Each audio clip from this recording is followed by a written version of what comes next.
আজ তোমাদের জন্য নিয়ে আসলাম একটা স্টিল লাইফ। দেখো, ভিডিওটা প্রথম থেকে শেষ পর্যন্ত দেখার জন্য অনুরোধ রইল। একটা আপেল আঁকলাম, তার নিচে একটা বই আঁকলাম। কতগুলি বই স্টেপ বাই স্টেপ সাজানো রয়েছে, সেটাই এখানে আঁকছি। এই পার্সপেক্টিভ ভিউতে আঁকা আছে। দেখো বইগুলো, সামনের পোর্শনটা চওড়া হবে, দূরের দিকে গিয়ে সরু হবে। সামান্য একটু হলেও ছোট করতে হবে, সরু করতে হবে, তবে ড্রয়িংটা ঠিক হবে।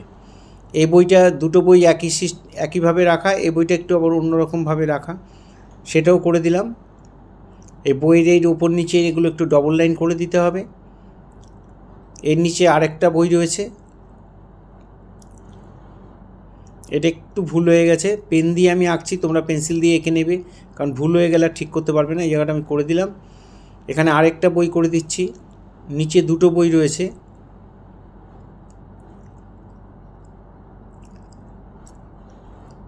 এখানে আরেকটা আপেল এঁকে দিলাম। একটা টেবিলের উপরে রয়েছে, আর এখানটায় আমি একটা পেনদানি করে দিচ্ছি।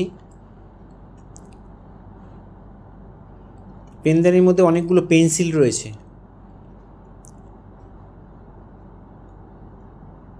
পেন্সিল বা পেন যাই হোক রয়েছে।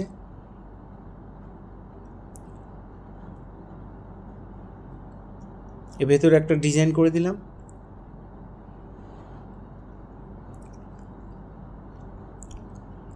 এবার পেছন দিকে ড্যাপারি এঁকে দিলাম। স্টিল লাইফ আঁকলে পেছনে যে কাপড়টা দেওয়া হয় ওটাকে ড্যাপারি বলে।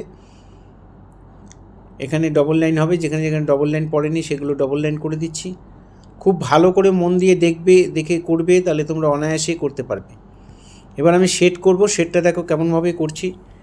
আমি সাবজেক্টটা আগে না করে আমি ব্যাকগ্রাউন্ডটা আগে করছি, অবজেক্টটা আগে করছি। তার কারণ হচ্ছে পেন্সিল শেড, কারণ বাদিক থেকে যদি না শুরু করি তাহলে কিন্তু হাত লেগে লেগে পুরো ছবিটা নোংরাও হয়ে যেতে পারে। তোমাদের সুবিধার জন্যই এটা করেছি, আমি ওটা পরেও করতে পারতাম। কিন্তু দেখো, বাদিকে উপর থেকে শুরু করবে। ড্যাপারিটা আমি এইভাবে করছি, ডিপ থেকে লাইট, এর যেরকম দাগ দাগ দাগ দাগ দিয়ে করছি, তোমরা ঠিক এইভাবেই করবে। পেন্সিল দিয়ে এরকম দাগ দাগ করে করলে দেখতে ভালো লাগে, পেন্সিলে হাতে কন্ট্রোলটাও বাড়ে, অনেক উপকার আছে। যারা ন্যাকড়া দিয়ে বা এমনি দিয়ে মিলিয়ে করে, সেটার থেকেও এটা বেশি উপকার আছে, হাতের স্পিড বাড়ে। দেখো কত ধরে পরপর স্টেপ বাই স্টেপ দেওয়া হলো, যেখানে যেখানে ডিপ দরকার। আলোটা আমার ডান দিক থেকে পড়ছে, তাই বাঁ দিকে সব ডিপ করে দিচ্ছি। এই লাইনগুলোকে আর একটু ডিপ করে দিলাম। এবার আপেলের গায়ে শেড দিচ্ছি, দেখো কেমন করে দিচ্ছি। ওই একই সিস্টেমেই করবে। এটাও গোল জিনিস বলে দুদিক থেকে ডিপ করে আমি মাঝখানটা হালকা করে দিচ্ছি।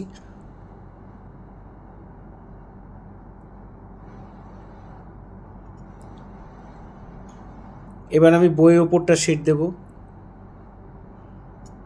এখানটা ভরাট করে দেব। এখানটা ডিপ হবে, দূরের দিকে হালকা হয়ে যাবে, দূরের দিকে একটু হালকা করে দিলাম। এখানে আপেলের ছায়াটা দিয়ে দিলাম, বইয়ের ওপরে আপেলের ছায়াটা পড়েছে। এটা বইয়ের যে পাতার অংশটা সেগুলো দেখিয়ে দিলাম। ডিপ থেকে লাইট, এখানেও ডিপ থেকে লাইট।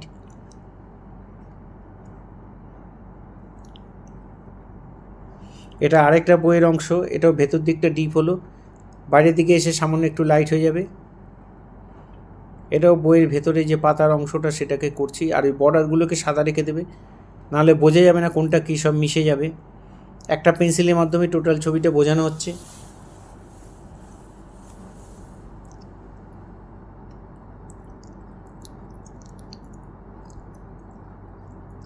এখানে মনে হচ্ছে যেন বইটা পড়ে যাবে, তাই এখানে সাপোর্ট দেওয়ার জন্য আর দুটো বই এখানে এঁকে দিলাম। এর দুটো না আঁকলেও হতো, তাও আমি এঁকে দিলাম। এখানটা একটু ডিপ করে লাইট করে দিলাম, ডিপ থেকে লাইট। এখানটা ডিপ করে ডান দিকটা লাইট করে দিলাম, বাঁ দিকটা ডিপ করে।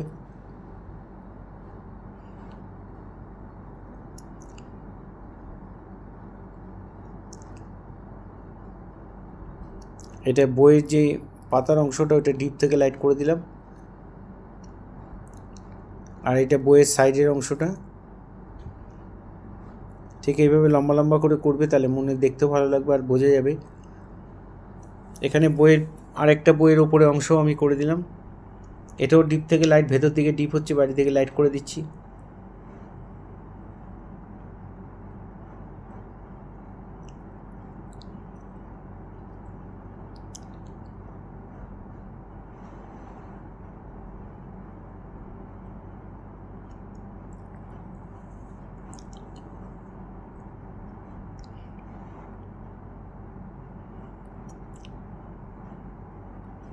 এই বুটে তো ডিপ থেকে লাইট করে দিলাম।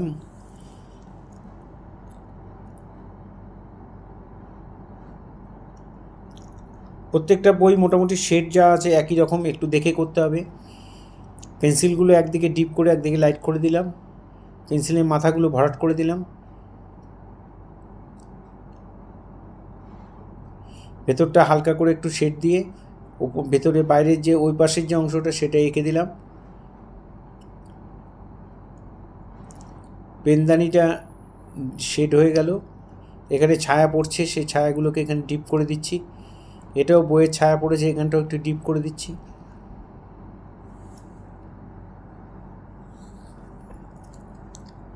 এবার আপেলের গায়ে শেড দিচ্ছি।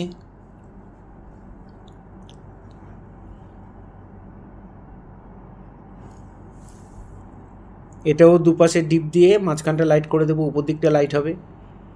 ওইভাবে পেন্সিলে যেমন দাগ দাগ দিয়ে যেভাবে শেড করেছি তোমরা ঠিক এইভাবেই করবে, এতে হাতে স্পিড বাড়ে, হাতে কন্ট্রোল আসে, দেখতে ভালো লাগে। এই ধরনের ভিডিও প্রতিনিয়ত পাওয়ার জন্য অবশ্যই আমার একমাত্র ইউটিউব চ্যানেল সূর্যদ্বীপ আর্ট গ্যালারি আপনারা অবশ্যই সাবস্ক্রাইব করবেন, ভালো লাগলে লাইক কমেন্ট করবেন, আর বেল আইকনটা প্রেস করে রাখবেন যাতে ভিডিও পাঠানোর সাথে সাথে নোটিফিকেশান আপনাদের কাছে পৌঁছে যায়। ফেসবুকে যেসব বন্ধুরা ফার্স্ট টাইম আমার এই ভিডিও দেখছেন তাদের কাছে অনুরোধ যে আমাকে অবশ্যই ফলো করবেন, ভালো লাগলে লাইক কমেন্ট করবেন। এই ধরনের ভিডিও প্রতিনিয়ত পাওয়ার জন্য অবশ্যই আমাকে ফলো করবেন। পুরো ভিডিওটা দেখার জন্য সবাইকে অসংখ্য অসংখ্য ধন্যবাদ। এইভাবেই সবাই আমার সাথে থাকবেন, পাশে থাকবেন, ভালো থাকবেন সবাই।